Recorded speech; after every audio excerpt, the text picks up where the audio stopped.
చిన్న మధ్య తరహా పత్రికల సమస్యలపై జర్నలిస్టులు అందించిన వినతి పత్రాన్ని జిల్లా కలెక్టర్ హరేంద్ర ప్రసాద్ ద్వారా రాష్ట్ర ప్రభుత్వానికి నివేదించడం జరుగుతుందని విశాఖ జిల్లా రెవెన్యూ అధికారి డిఆర్ఓ భవానీ శంకర్ తెలిపారు.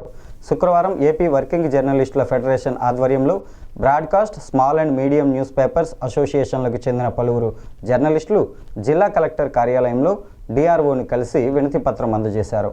ఈ సందర్భంగా జాతీయ జర్నలిస్టుల సంఘం ఎన్ఏజే కార్యదర్శి గంట్ల శ్రీనిబాబు చిన్న మధ్య తరహా పత్రికలకు సంబంధించిన సమస్యలను డిఆర్ఓకు విపులంగా వివరించారు. అనంతరం డిఆర్ఓ వాటిని నిశితంగా పరిశీలించి కలెక్టర్ ద్వారా ప్రభుత్వానికి ఆయా వినతులను పంపిస్తామన్నారు. చిన్న మధ్య తరహా పత్రికలకు నిబంధనల ప్రకారం ప్రకటనలు ఇస్తున్నట్లు డిఆర్ఓ చెప్పారు. జర్నలిస్టుల సమస్యలు పరిష్కారం కోసం తమ వంతు సహకారం అందిస్తామని, సమన్యాయం పాటిస్తామని డిఆర్ఓ అన్నారు. అందరికీ నమస్కారం. ఆంధ్రప్రదేశ్ వర్కింగ్ జర్నలిస్టుల ఫెడరేషన్, బ్రాడ్కాస్ట్ జర్నలిస్టుల association, small and medium news papers అసోసియేషన్లు సంయుక్తంగా ఇటీవలే రాష్ట్ర విద్యాశాఖ మంత్రి నారా లోకేష్ గారికి మరి మా అధ్యక్షులు నారాయణ గారితో కలిసి నేనే ఒక వినతి పత్రం సమర్పించడం జరిగింది.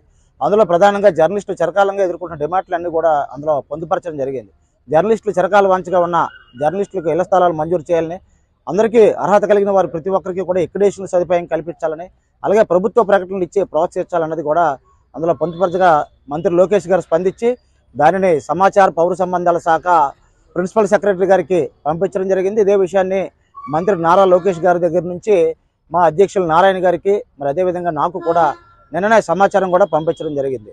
మరి ఈరోజు విశాఖ జిల్లా కలెక్టర్ కార్యాలయ ప్రాంగణంలో మరి డిఆర్ఓ భవానీ శంకర్ గారిని కలిసి ఇటీవలే మేము కొన్ని తీర్మానాలు చేసుకోవడం జరిగింది. ప్రధానంగా అందులో చిన్న మధ్య తరహా పత్రికలకు ఎంపానల్మెంట్తో సంబంధం లేకుండా అందరికీ కూడా ఏవైతే ప్రింట్ చేస్తున్నాయో ఆ పత్రికలన్నీ కూడా ఒకే ప్రాతిపదికన ఎక్రిడేషన్లు మంజూరు చేయాలని, అలా కాకుండా ఎంపానల్మెంట్ని పరిగణలో తీసుకుంటే చాలా కాలం నుంచి చాలా పత్రికలు అక్కడ కమిషనర్ కార్యాలయంలో ఎంపానల్మెంట్ కోసం ఎదురు చూస్తున్నాయి. వారందరికీ కూడా ఎంపానల్మెంట్ ప్రక్రియ పూర్తి చేసిన వెంటనే అప్పుడు ఎక్రిడేషన్లు మంజూరు చేయాలనేది ప్రధానంగా మా డిమాండ్. ఆ రెండు కూడా ఈరోజు అందజేసిన వినతి పత్రంలో పొందుపరిచాం. అలాగే ప్రభుత్వ ప్రకటనలో ఏదైతే గతంలో ఇచ్చి చిన్న మధ్య తరహా పత్రికలను ప్రోత్సహించేవారో అదే రీతిని ఇప్పుడు కూడా ఆ ప్రకటనలు కంటిన్యూ చేయాలని, కనీసం ఏడాదికి కొన్నింటిని ప్రాతిపదికగా ఇవ్వాలని చెప్పేసి కోరడం జరిగింది.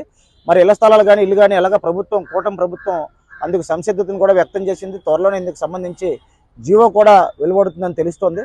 కాబట్టి జర్నలిస్టులు సమాజానికి వారధులు కాబట్టి వారి సమస్యలను పరిష్కరించాలని చెప్పేసి ఈరోజు జిల్లా కలెక్టర్ కార్యాలయం ద్వారా రాష్ట్ర ప్రభుత్వానికి మా వినతిని పంపించడం జరిగింది.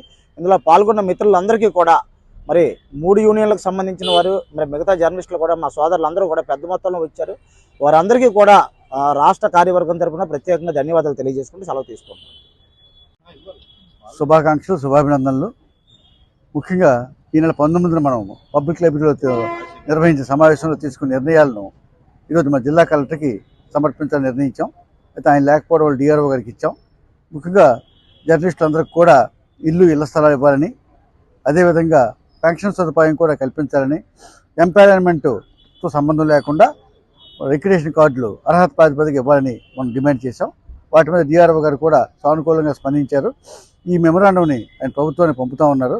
సో మన రాష్ట్ర మంత్రివర్యులు పార్థసారథి గారు, అదేవిధంగా ఇతర అధికారులు కూడా సానుకూలంగా స్పందించి ఈ నెల 28న ఎలాగ మా స్టేట్ ఎగ్జిక్యూటివ్ ఉంది, ఆ ఎగ్జిక్యూటివ్ సందర్భంగా మినిస్టర్ గారిని కూడా కలిసి